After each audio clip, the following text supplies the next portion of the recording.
Welcome back. अब हमारे साथ जुड़े हैं वेलेंटिस एडवाइजर के फाउंडर और मैनेजिंग डायरेक्टर ज्योतिवर्धन जयपुरिया, जिनके पास इक्विटी मार्केट में 3.5 दशक से ज़्यादा का अनुभव है। 21 सालों तक इन्होंने डीएसपी मेरिल लिंच की रिसर्च टीम को लीड किया और देश के टॉप स्ट्रेटेजिस्ट में इनकी गिनती होती है। Jyoti ji, good morning, thank you so much आज सीएनबीसी आवाज़ से बात करने के लिए। रीसेंट मार्केट मूव्स को आपने किस तरीके से देखा? एक स्केयर आया था मिड कैप्स में, 2 दिन काफ़ी गिरावट रही, उसके बाद स्टेबिलिटी आई और अब निफ्टी में भी थोड़ी सी गिरावट आई। एचडीएफसी बैंक ने उसको लीड किया, लेकिन ओवरऑल अब इस समय आपका व्यू क्या बन रहा है मार्केट को लेकर? तो अनुज जी, पिछले बार भी जब मैं आया था शो पे, मेरा व्यू था कि ये ना मार्केट एक टाइम और प्राइस करेक्शन के लिए तैयार है। अपने यदि ब्रॉड निफ्टी को देखें तब तो है ना, निफ्टी में 10-11 हफ्ते से वहीं पे एक तरह से घूम रहा है। टाइम करेक्शन होते जा रहा है निफ्टी में। ये जो स्मॉल कैप और मिड कैप है उसमें अभी तक करेक्शन नहीं आए। इसी महीना बस पिछले 15-20 दिन में थोड़ा ऊपर नीचे हुआ है। जैसे आपने कहा, वो एक दिन में 4% है ना स्मॉल कैप गिर गया था और 3% मिड कैप गिर गया था। उसके बाद थोड़ा है ना उधर ही घूम रहे। तो शायद ज्यादा करेक्शन है ना दरकार है ये स्मॉल और मिड कैप में। एक तरह से टाइम करेक्शन से वैल्यूएशन थोड़ा है ना कम होएगा लगता है। ओके। ये जो एचडीएफसी बैंक में गिरावट आई, इस एनालिस्ट में शायद आपने भी अटेंड की होगी। आपके हिसाब से क्या व्यू बन रहा है यहाँ पर अब? अ, तो जब दो बड़े बैंक के मर्जर होते हैं और ये ना कहीं पे भी यदि अपने देखे तो एक तरह से कंसोलिडेशन में समय लगता है, क्योंकि है ना दो अलग अलग कल्चर रहते हैं। कोई एक जन का ग्रोथ है ना ज्यादा रहता है, एक का ग्रोथ कम रहता है, तो कंसोल होने के बाद एक तरह से ग्रोथ है ना बीच के टेरिटरी में आ जाता है। जो पिछले है ना फास्ट ट्रेजेक्टरी ग्रोथ था उतना फास्ट नहीं रहता है।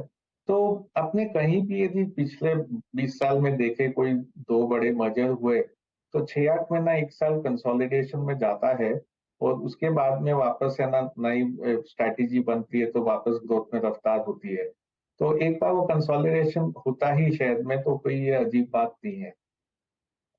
ज्योति सर, हाय, गुड मॉर्निंग। ज्योति सर, याद है गुड मुझे मॉर्निंग। लास्ट टाइम आए थे, आपने कहा था टाइम और प्राइस वाइज थोड़ा सा करेक्शन देखने को मिलेगा। तब और अब के बीच में थोड़ा सा ना समीकरण और ज्योति सर बिगड़े बिगड़े से नजर आ रहे हैं। वो ग्लोबल हेडविंड थोड़ी सी, वो फेड की कमेंट्री, थोड़ा सा हॉकिशनेस का तड़का ऐसा लगा ऐड हो गया। क्रूड संभले नहीं संभल रहा, बढ़े ही चले जा रहा है। इन्फ्लेशन का थ्रेट ऐसा लग रहा है वापस ब्रॉडली आ रहा है वापस। तो ये जो टाइम और प्राइस वाइज करेक्शन कितना और डैमेजिंग, टाइम वाइज तो ठीक है, झेल लेते हैं हम लोग, थोड़ा सा रुक जाएंगे, पर ये प्राइस वाइज डैमेज भी कुछ सिग्निफिकेंट होने का डर, या लार्जली हो गया वो 20 वाला आ गया तो प्राइस वाइज अब शायद ज्यादा डैमेज देखने को नहीं मिले? मैं इसका आकलन कैसे करूं, इस स्टेटमेंट को कैसे रीड करूं? तो ये ना प्राइस अपने देखे तो मेरे हिसाब से ज्यादा प्राइस करेक्शन आया ही नहीं है। मेरे अनुमान से थोड़ा ज्यादा आना चाहिए था। यदि अपने ना यूएस मार्केट्स को देखे तो वहां ऐसे प्राइस करेक्शन आ रहा है, भारत में प्राइस करेक्शन नहीं आ रहा है। इसके दो कारण है। एक तो है ना भारतीय रिटेल जो है उनका फ्लो काफी स्ट्रांग है अभी भी। दूसरा है ना ग्लोबली जितने भी इमर्जिंग मार्केट फंड है सबसे बात करते हुए सब बोलते हैं कि इंडिया में पैसा डालना है।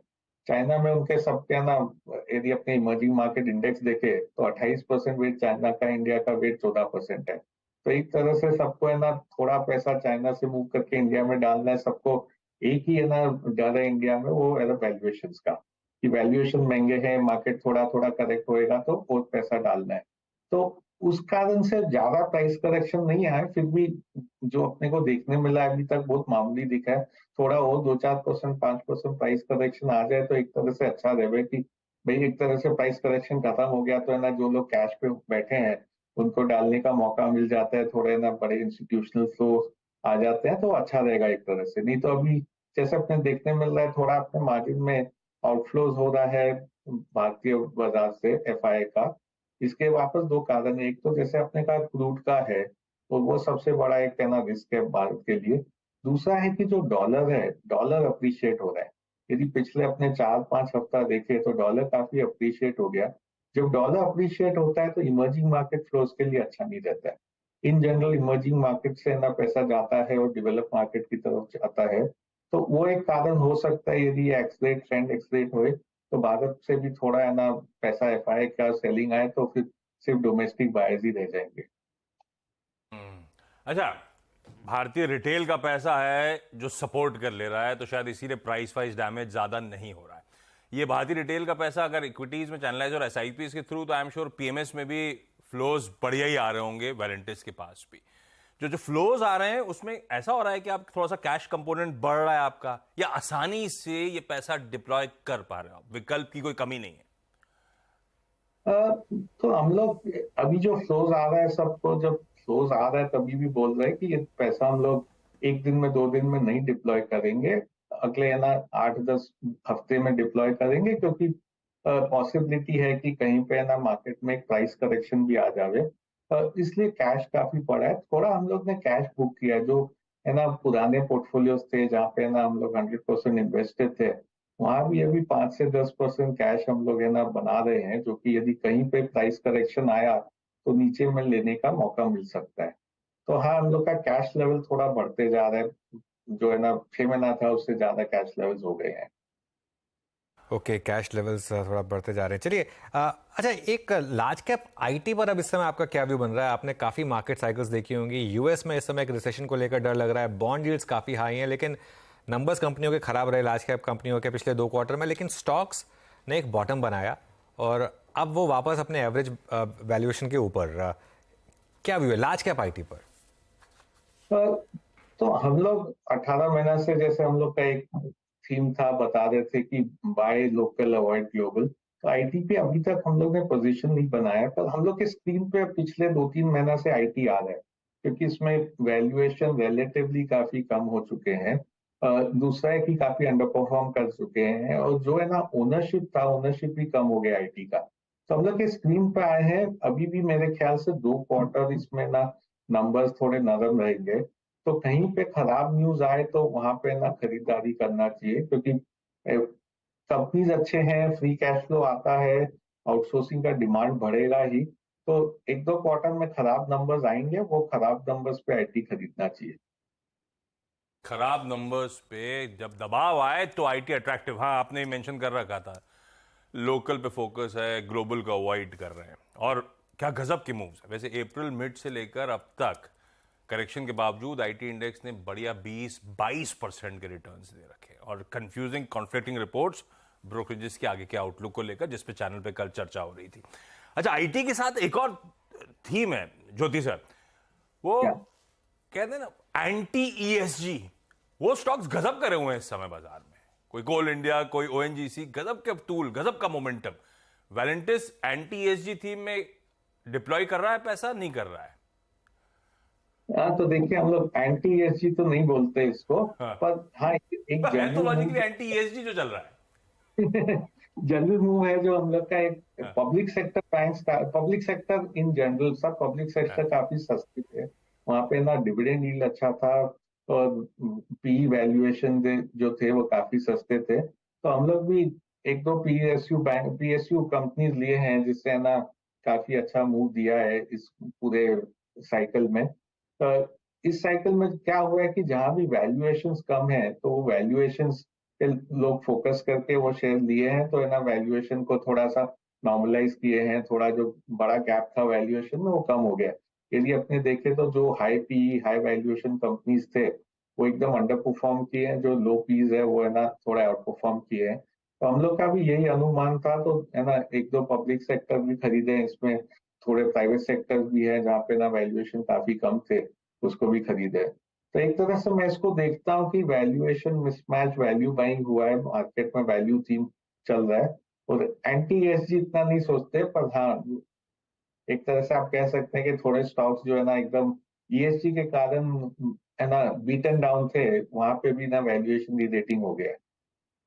एक और स्पेस जहां पर काफी वैल्यूएशन री रेटिंग हुई है ज्योति जी, वो है होम इंप्रूवमेंट स्पेस, या फिर मतलब जो एंसिलरी स्टॉक्स जैसे पॉलीकैब, वायरिंग में, इस तरीके के stocks, ceramic stocks, pipe stocks, यहां पर काफी शानदार मोमेंटम रहा है। यहां पर क्या अब वैल्यूएशन प्रोहिबिटिव है, या ये थीम अभी भी यहां से आउट परफॉर्म करेगी?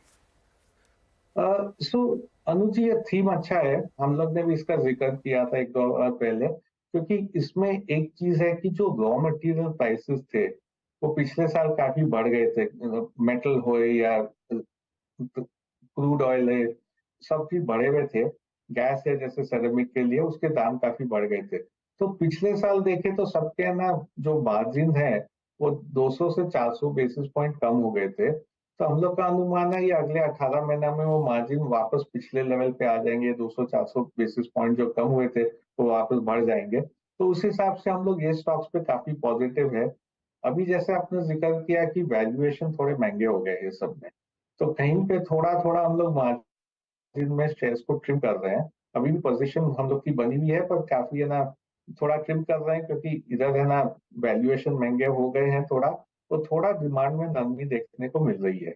यदि सेरेमिक देखे तो डिमांड थोड़ा वीक है, और उस हिसाब से है ना हो सकता है जो मार्जिन नॉर्मलाइजेशन हम लोग बोल रहे थे होएगा वो 18 महीने के बाद बदले 2 साल हो सकता है। तो कहीं ना कहीं 1-2 क्वार्टर खराब है तो वापस लेने का चांस मिल सकता है।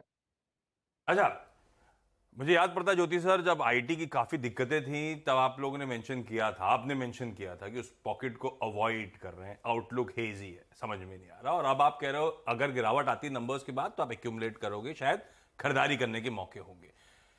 तो फिर इस समय वेलेंटिस एडवाइजर्स बाजार में किन पॉकेट से दूर है, आप लोग अवॉइड क्या कर रहे हो? तो हम लोग आईटी में अभी भी अंडरवेट है। हाँ। दूसरा एरिया जो हम लोग अंडरवेट है अभी भी वो है ग्लोबल मेटल्स, ग्लोबल कमोडिटीज जो है।